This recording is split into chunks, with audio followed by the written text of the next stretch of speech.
This is the third day of my challenge. I have already said I have taken 100 the challenge from one of my friends, and those are the very close person to me who actually was talking with me every single day. So now I'm going to talk about the humanitarian crisis in the world due to the war, disaster like climate change, as well as due to the economic collapse. Many peoples across the world are facing severe problem. They are now in the difficult position to survive, especially if you see the report from the United Nations. You will see how many peoples are now facing that kind of crisis. According to United Nations, it's 300 million people who is now facing starvation. They are facing humanitarian crisis.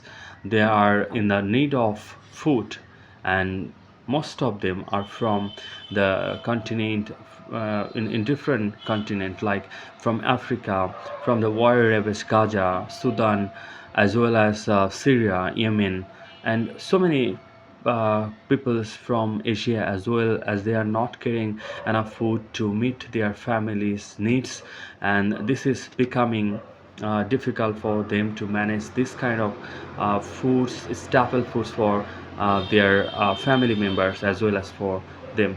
So, what about the scenario of this? Out of 23, one person are now facing these severe problems, and that's now going far and far. So, what's the reason behind it? First of all, the war is now people forcing people to displace, as well as if you see the data of the displacement, it's around 300 million people who has been displaced due to the war, and forcibly they are staying in the other countries.